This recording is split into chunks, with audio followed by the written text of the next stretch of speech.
아멘. 오늘 15장 하도록 하겠습니다. 이 지금 계시록 이게 사실 상당히 복잡합니다. 이게 우리가 피상적으로 알고 있던 부분에서 우리가 더 깊이 추구해 볼 때에 굉장히 복잡한 구조로 되어 있습니다. 그래서 이게 어떤 면에서는 굉장히 지적인 이해력을 갖고 따라오셔야 돼요.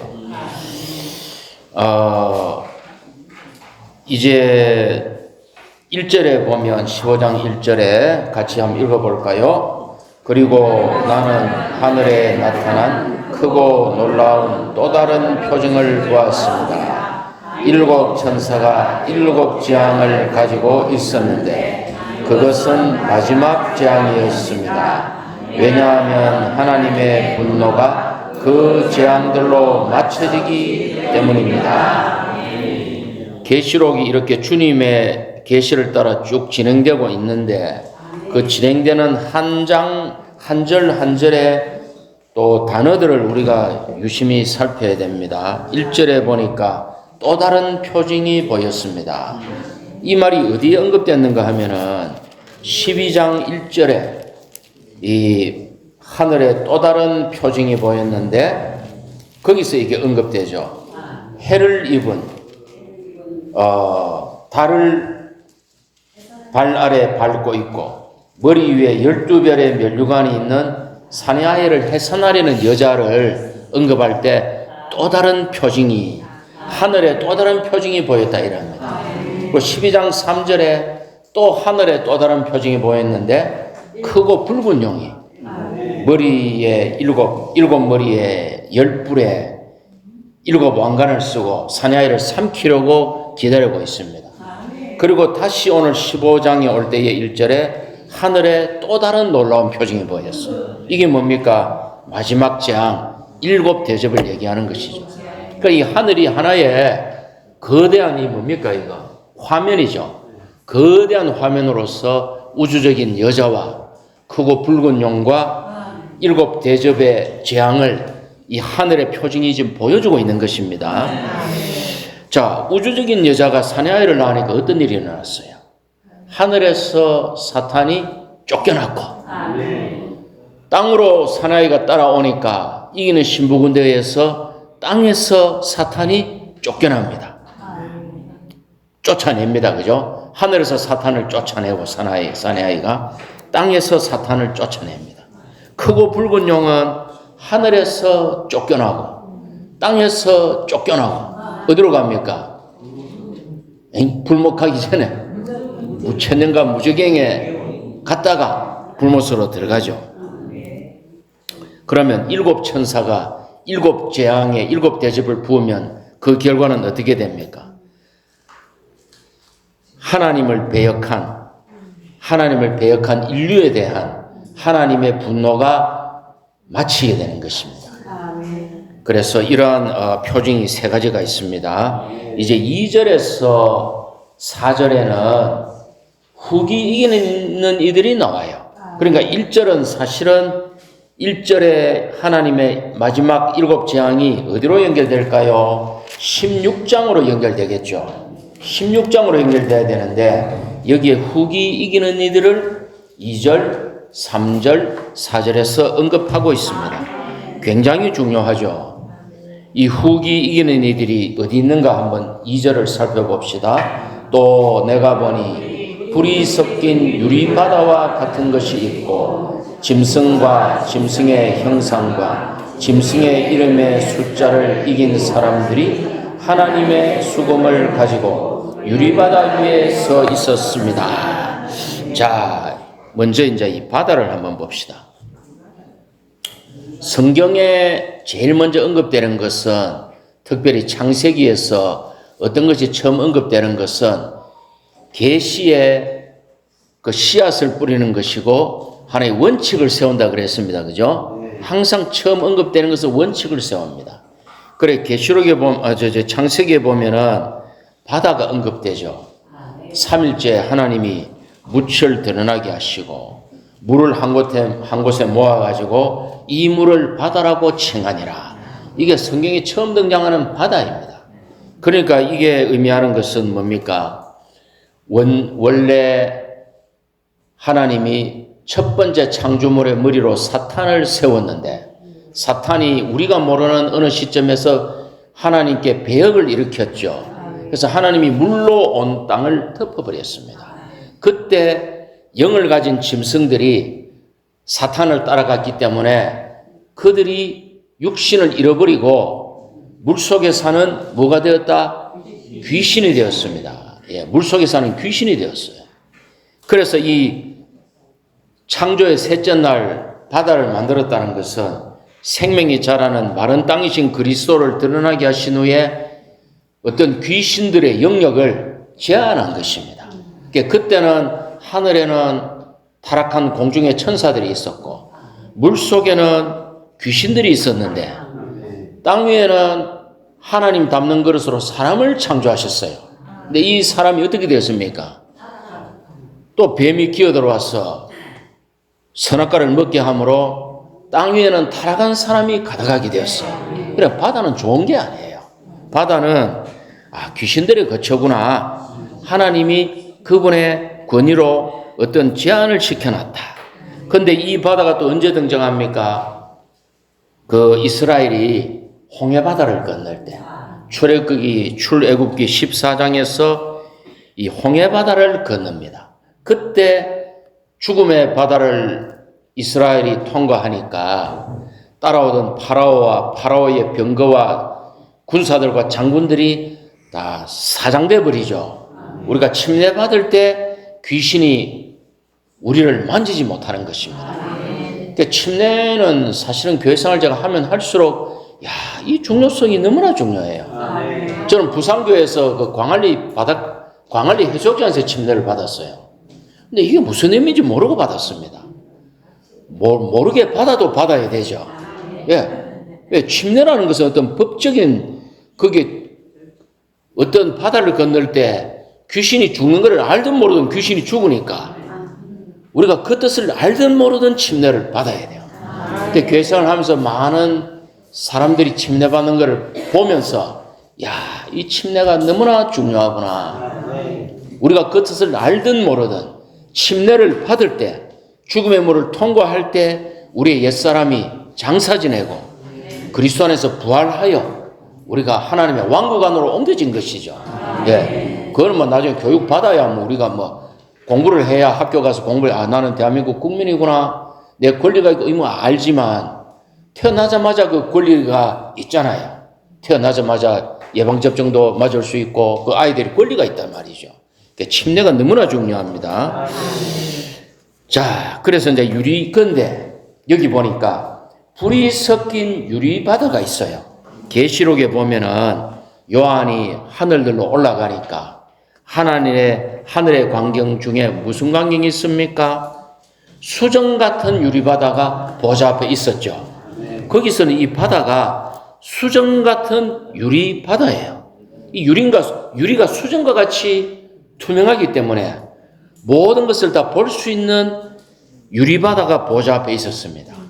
이 수정 같은 유리바다가 무엇입니까? 하나님이 모든 소극적인 상황을 투명하게 보고 계신 것입니다. 그 수정 같은 유리바다가 15장 2절에 오니까 불이 섞인 유리바다가 되었어요.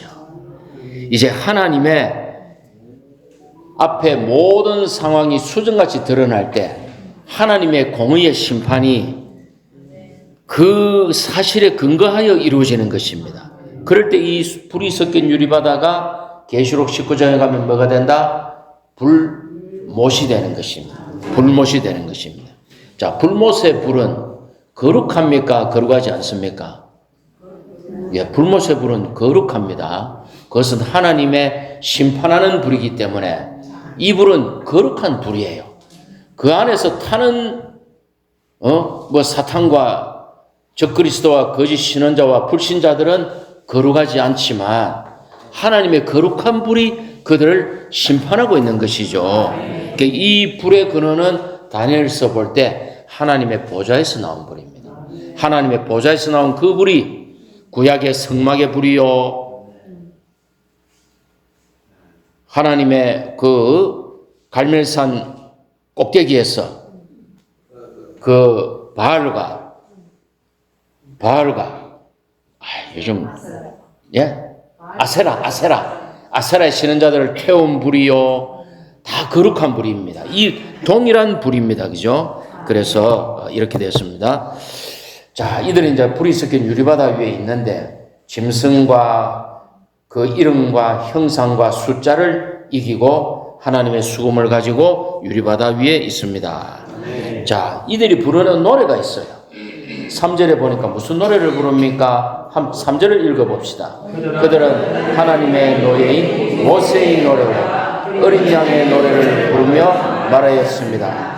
전능하신 분 주 하나님, 주님의 일은 위대하고 놀랍습니다. 민족들의 주님의 길은 의롭고 진실합니다. 아멘. 예, 4절 읽을까요? 오 주님, 누가 주님의 이름을 경외하지 않겠으며 영광스럽게 하지 않겠습니까? 왜냐하면 오직 주님만 거룩하시기 때문입니다. 모든 민족이 와서 주님 앞에 경배할 것입니다. 왜냐하면 주님의 의로운 심판이 나타났기 때문입니다. 자, 이 구절을 한번 우리가 같이 감상해 봅시다. 이 유리바다 위에 있는 대환란을 통과하다가 이들은 대환란전에 휴거되지 못했어요. 이들은 그런 대환란을 통과하며 짐승의 이름과 형상과 숫자를 이기고 순교를 당했습니다. 이들이 후기 이기는 자죠. 대환란을 통과하며 죽임을 당했습니다. 이들이 부르는 노래가 모세의 노래와 어린 양의 노래입니다. 어린 양의 노래는 우리가 좀 알 것 같아요. 우리가 교회에서 누리는 어린 양 그리스도, 그분의 구속과 그분의 어린 양의 고기와 우리가 생명 주는 영이 되신 그 그리스도 누리지 않습니까? 그죠? 어린 양의 그분에서 흘러나온 생수, 하늘에서 내려온 떡 누립니다. 모세의 노래가 뭐냐? 모세는 2번을 노래했습니다. 모세가 2번을 노래했어요. 첫 번째는 홍해 바다를 건넌 후 출애굽기 15장에서 모세가 노래를 부릅니다. 그런데 이 노래는 그 노래의 내용을 한번 집에 가셔서 읽어보십시오. 출애굽기 15장. 거기서 모세가 뭐를 얘기하는가 하면은 하나님의 구원을 얘기합니다. 하나님이 그분과의 백성의 관계에 있어서 그분의 백성을 구원하신 하나님의 구원을 얘기합니다. 두 번째, 하나님의 원수에 대해서 주님의 승리를 얘기합니다. 세 번째, 하나님의 백성을 그분의 거룩한 처소로 이끌어 그것에 그들을 심는 것을 얘기하십니다. 여기에 생명과 건축이 나오죠. 그들을 거룩한 처소로 이끈 것은 건축이요. 그 백성들을 심은 것은 생명입니다. 그죠? 그러니까 이 모세의 이 노래가 대단한 거예요. 네 번째는 뭡니까? 여러 민족이 떨어요. 이스라엘 백성이 홍해바다를 걷는 걸 보고 여러 민족들이 두려워 떨어요. 그리고는 다섯 번째, 여호와 하나님이 영원히 왕으로서 다스립니다. 모세가 이 5가지를 얘기하는데 그 분위기가 열광하는 분위기예요. 거기에 중간중간에 주님의 역사를 얘기하는데 주님에 대한 찬송과 경배와 열광이 가득해요. 그런데 모세가 40년이 지나서 이제 모세는 가나안 땅에 못 들어갔죠. 모압 땅에서 그가 죽기 전에 모압 땅에서 이스라엘 백성에게 그게 신명기 32장입니다. 또 한 번 노래를 합니다. 노래를 하는데 그 내용은 경고예요. 경고. 출애굽기 15장의 노래는 열광과 찬양이라면은 자, 광야에서 40년을 보낸 모세의 분량이 어떻겠어요? 그가 40년 전에 홍해바다를 건넜을 때에 비하면 그 40년이 지나서 죽기 직전에 모세의 영적 분량이 어떻겠습니까? 어마어마하죠. 시내산에 2번이나 40일 올라가 주님의 영광의 임재 앞에 있었고 그 영광으로 침투되어 그 얼굴은 빛이 났고 그 눈이 어두워지지 않았어요. 왜? 요즘 자매님들 세라젬 이런 거 좋아하시잖아. 힐스템도 있었죠. 우리 형제는. 그런 거보다 하나님의 영광의 임재 앞에 물도 안 마시고 음식도 안 먹고 40일간 모세가 2번을 있었으니 완전히 그가 영광으로 적셔졌으니 여기 막 빛이 나고 막 눈도 하나도 안 어두워지고 야, 이 모세 분량이 어떻게 해서 그런데 신명기 32장에서 모세의 노래는 열광하지 않습니다. 그 열광하지 않고 그가 주님에 대해서 하는 말을 제가 잠시 읽어드릴게요. 그런데 모세가 이런 말을 해요. 나 모세의 가르침은 비처럼 내리나니 나의 말은 이슬처럼 맺히며 여린 풀 위에 내리는 빗방울 같고 구성기 위에 쏟아지는 굵은 빗줄기 같더라. 모세는 완전히 하나님으로 적셔진 사람이기 때문에 모세가 자기를 향해 말합니다. 나의 말은 빛처럼 내리고 이슬처럼 맺히고 빗방울과 같고 굵은 빗줄기 같다. 자기 자신에게 대해서 이렇게 말할 수 있는 거예요. 그리고 주님에 대해 말합니다. 여호와의 이름을 내가 선포하리니 우리 하나님은 위대하십니다. 아멘. 반석이신 분, 그분의 일은 온전하며 그분의 길은 정의롭고 신실하고 불의가 없는 하나님은 의롭고 곧은 분이시네. 아멘. 여기서 끝납니다. 열광하는 분위기가 없어요. 그리고 나오는 구절이 경고의 말입니다. 계속 왜? 40년간 이스라엘과 함께 있어 보니 이 이스라엘 백성이 얼마나 하나님을 잘 거스리고 배역하고 불평하고 우상을 좋아하는 사람인지 모세가 알은 거예요. 모세는 어떤 면에서는 그러나 그건 절망하지 않았습니다. 그러니까 여기는 열광하는 분위기가 없어요. 근데 한번 보십시오. 꼭 읽어보십시오. 집에 가셔서. 출애굽기 15장의 모세의 노래와 신명기 32장의 모세의 노래를 읽어보면 지금 이기는 유리바다 위에 이기는 이들이 부르는 이 모세의 노래가 회복역에는 요 각주나 라이프스타디에는 출애굽기의 노래 홍해 바다를 건넜을 때 노래와 같다 이래 해놨는데 실제로 성경을 읽어보면 신명기 32장의 내용이 나와요. 그 이유는 제가 모르겠습니다. 그래서 우리는 두 가지를 다 받아들이면 돼요.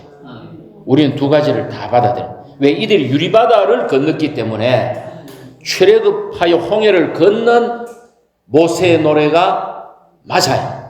근데 그 내용을 보면 신명기 32장에 모세가 말하는 주님의 길과 주님의 행사와 주님의 속성을 얘기하는 것은 신명기 32장 내용과 일치가 돼요. 두 가지를 다 형제자매들이 추구하셔서 그거를 우리 마음 안에 정말 먹고 마시고 새길 수 있기 원합니다. 그래서 요 정도만 하고 또 넘어갈게요. 그래서 우리는 이러한 후기 이기는 자들의 노래를 들어볼 때에 이제 조금 복잡하지만 잘 따라오십시오. 자, 여기 3절, 4절에 이게 지금 4절, 3절, 예. 지금 제가 14장 펴놓고 있네. 14장을 펴놓고 한번 차진이 나오나? 14장을 펴놓고 한번 차진이 나오나? 제가 요즘 좀 일자리를 구해가지고 일하고 있거든요. 그래, 어제 3시에 출근해가 밤 10시에 와가지고 지금 좀 헷갈립니다, 제가. 요즘 제가 약간 파트타임 일자리를 좀 구했습니다.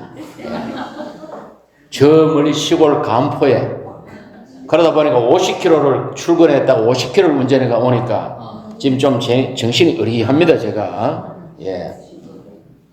오늘은 출근 안 하는 날입니다. 예. 그래서 여기 왔습니다. 아멘. 자, 그래, 아무런 차주도 없더라, 이상하게. 3절에 보니까 전능하신 분 주 하나님.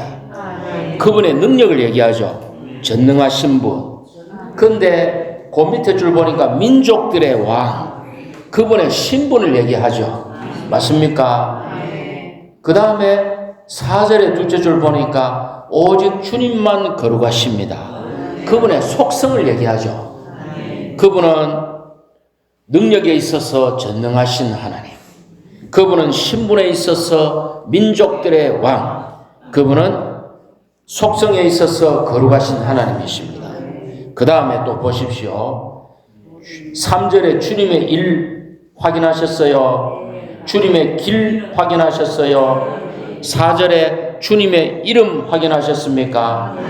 주님의 일은 그분의 외적 역사를 얘기합니다. 주님의 일은 그분의 외적 역사를 얘기합니다. 주님의 길은 뭡니까? 그분의 내적 통치 원칙을 말합니다. 주님의 이름은 뭡니까? 주님의 이름은 그분의 인격과 속성, 그분의 거룩함과 영광을 얘기하는 것입니다. 자, 이스라엘 백성들은 뭐를 알았습니까? 주님의 행사를 보았습니까? 주님의 길을 알았습니까? 이스라엘 백성들은 주님의 행사, 주님의 역사밖에 몰랐어요. 그들은 주님의 길을 몰랐습니다. 근데 모세는 뭐를 알았습니까? 네, 당연히 주님의 역사를 보았지만 주님의 길, 그분이 어떻게 행하시는 분인가를 알았습니다. 그래서 시편 103편에서 그러죠. 그분은 자신의 길을 모세에게, 자신의 행적을 이스라엘 자손에게 알리셨다. 자, 전에도 말씀드렸지만 구약에 살인하지 마라. 이거는 주님의 세 가지 속성, 의와 거룩과 영광 중에 무엇에 따른 것입니까? 구약에 살인하지 마라. 이거는 뭡니까? 주님의 의와 거룩과 영광 중에 뭐를 따른 것이에요? 주님의 의에 따른 것이죠. 살인하면 불의하고 살인 안 하면 의롭죠. 마태복음 5장에서 왕국, 주님이 천국 헌법을 말씀하실 때 화를 내어도, 형제에게 화를 내어도 살인했다 그러죠. 이건 뭐를 따른 것입니까? 주님의 거룩한 속성을 따른 거예요. 다른 거예요, 이게. 바깥의 것이 아니고 내적인 것을, 왜 주님이 우리 내적인 것을 다룹니까? 주님이 우리 안에 들어오셨잖아요. 구약에는 주님이 성전에 계셨지만 신약에는 우리 안에 계시잖아요. 그러니까 내적 동기를 다루시는 겁니다. 구약에서는 살인만 안 하면 돼. 도둑질만 안 하면 돼. 신약에 오면은 형제를 이게 화를 내어도 살인한 거예요. 왜? 안에 주님이 계신데 안에서 형제를 미워하면 주님이 안에 앉아 계시다가 너는 지금도 사람을 죽이는구나. 뭐 저도 간증할 수 있는 거는 제가 지금까지 살아오면서 보니까 이 말씀에 의거하면 제가 죽인 사람도 한 트럭은 돼요. 참 이거 무서운 얘기입니다. 그럼 주님 앞에 가서 우리 이 땅에서 회개해야죠. 회개하고 처리하면 되죠. 어린 양의 피를 의지하고 회개하고 처리해야 되는 것입니다. 그죠?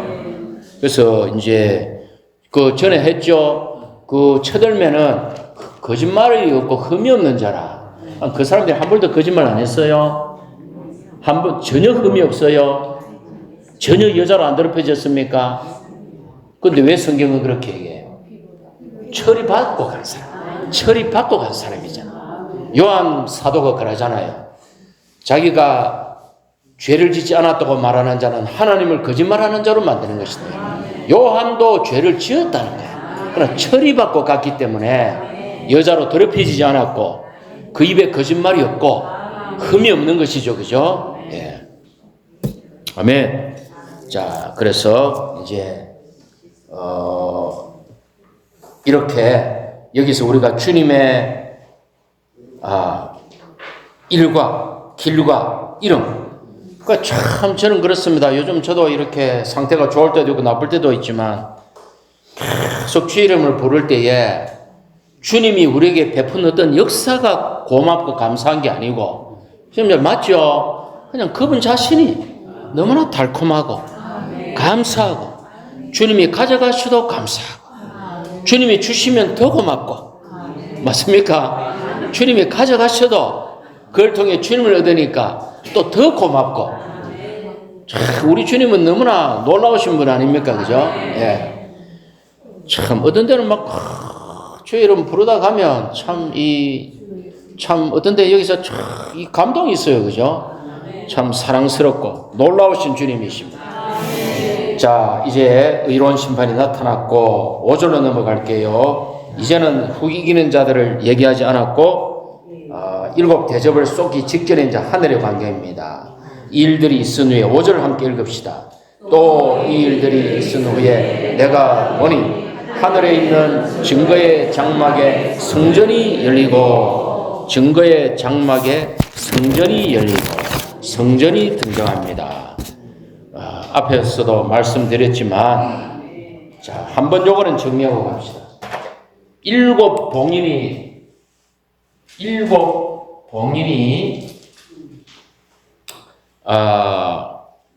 떼어지기 전에 일곱 봉인이 떼어지기 전에 어떤 장면이 있었습니까? 하늘의 광경이 있었죠. 여기 보좌가 있었죠. 보좌가 맞습니까? 보좌가 있었고 24장로도 있었고 생물도 있었습니다. 주님은 하늘을 보여주신 그분의 보좌를 보여주십니다. 그러면 일곱 나팔 전에는 주님이 어떤 모습을 보여주십니까? 일곱 나팔 전에는 계시록 8장에서 대제사장이신 그리스도께서 성도들의 기도를 금대접에 받아서 보좌 앞에 금향단에 바치는 장면이 나옵니다. 대제사장이신 그리스도가 대제사장이신 그리스도가 성도들의 기도를 보좌 앞에 아버지 앞에 드립니다. 그러면 이제 오늘 일곱 대접 전에는 어떤 장면이 나옵니까? 일곱 대접 전에는 어떤 장면이 나오나요? 이제 여기 보시면 알죠? 6절에 보면은 일곱 천사가 나오는데 세마포 옷을 입고 가슴에 금띠를 띠고 있어요. 즉 대제사장들인 여전히 제사장들인 천사들 일곱 천사들이 일곱 대접을 들고 나옵니다. 그래서 이런 것들을 머릿속에 딱딱 정리해 넣어야 됩니다. 일곱 나팔이 열리기 전에 삽입의 이상이 무엇인가? 일곱째 나팔 울리기 전에 삽입된 이상이 무엇인가? 일곱째 대접 전에 여섯째 대접 사이에 삽입된 이상이 무엇인가?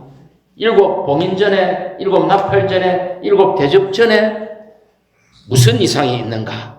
이런 것들을 이 머릿속에 딱딱 정리돼 가지고 좀 정리가 돼야 됩니다. 예. 자, 이기는 자가 되었어요. 여러분들은 이기는 자가 되면 어떻게 될 겁니까? 다 알고 계세요. 이기는 자가 뭘 하는지. 왜? 계시록을 추구했거든. 교회 생활할 때.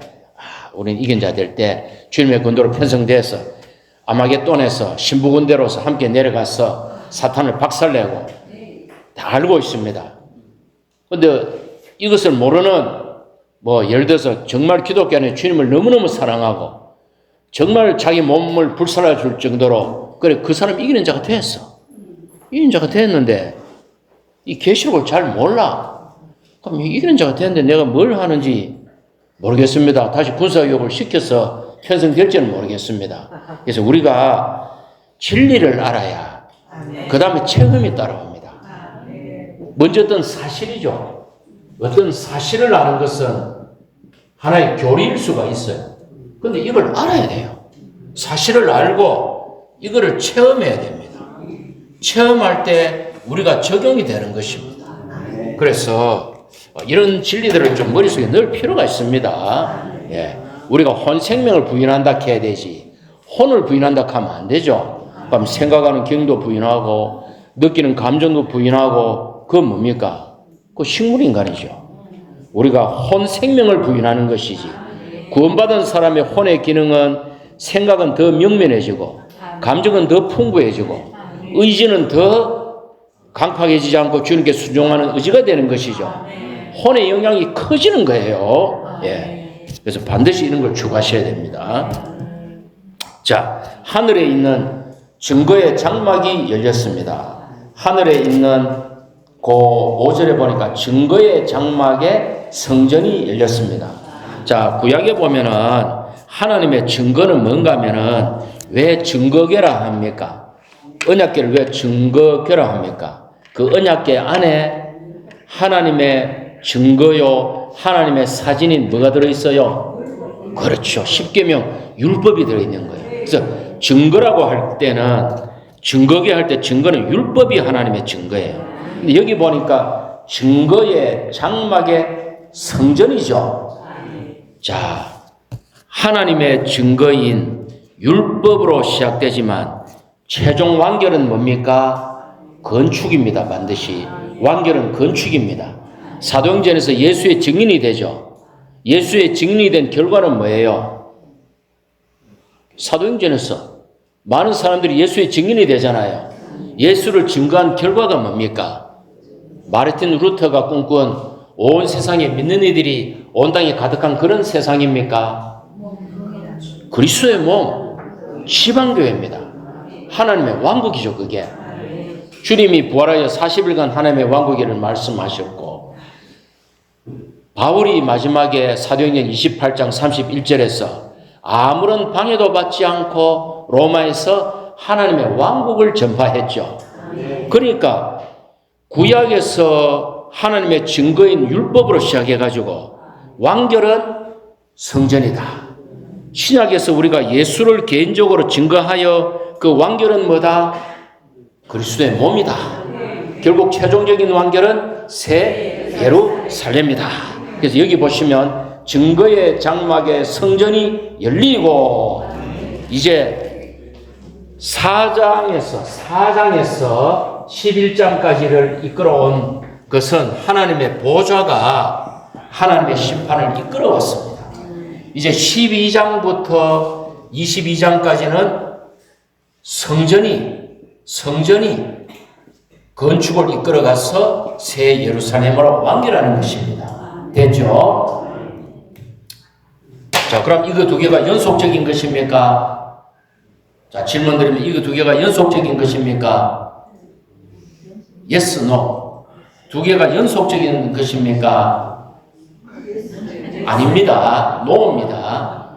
자, 12장부터 물론 21, 22장은 예외지만 12장부터 20장까지는 뭡니까? 여기에 중요한 부분들을 설명하는 거라 그랬죠. 그리고 요게 최종 완결입니다. 21장, 22장이. 그래서 제가 막 많이 했잖아요. 계시록을. 이 얘기 많이 했는데도 막상 제가 질문을 하니까 좀 대답하기 어려우시잖아요. 그러니까 추구를 아주 평면적으로 하면 안 되고 아주 입체적으로 추구를 하셔야 되는 거예요. 그래야 조성이 되는 것입니다. 조성이 되는 것이에요. 그래서 이제 증거의 성전이 열리고 이제 제사장의 모양을 한 7 천사들이 7 대접을 7절에 보니까 7 금대접을 이제 내생물 중 하나가 그 7 제사장 천사들에게 7 금대접을 주었습니다. 그 성전은 연기로 가득 차고 아무도 7장이 끝나기까지는 들어갈 수가 없어요. 자, 마지막이 7 대접이다. 야, 참 주님께 감사합니다. 마지막 재앙이 7 대접은 작은 거잖아요. 저 덕수물에 우리 형제님 하시는 덕수물에 가면 물회 그릇이 얼마나입니까? 그릇이 이 세수대야 말이에요. 그런데 7 대접이니까 그렇게 크지 않죠. 만약에 막 대접을 큰 걸로 부으면 아무도 남아날 수가 없어요. 주님이 그래도 또 한 번 우리에게 긍휼을 베푸시는 것입니다. 대접이라는 것은 굉장히 제한된 어떤 이런 형태지 않습니까? 그죠? 그래서 이제 다음 주에 16장부터는 7 대접을 붙는 것을 하고 오늘 여기까지 마무리하도록 하겠습니다. 자, 15장에는 후기 이기는 이들이 중요하다. 특별히 숙제를 드립니다. 돌아가셔서 모세의 그 2가지 노래를 출애굽기 15장과 신명기 32장을 꼼꼼히 주님의 역사를 다른 색으로 밑줄 그었고 주님에 대한 누림은 또 다른 형광펜으로 밑줄 끄면서 한번 누려보십시오. 이 하나님의 사람 모세가 누린 주님이 어떤 주님인지 우리 바울의 심정을 알고 싶잖아요. 구약의 가장 큰 인물인 모세가 어떻게 주님을 누렸는지 모세 심정에 대해 한번 읽어보고 기도하고 말씀을 먹어보시기를 이번 주 숙제로 드립니다. 아멘.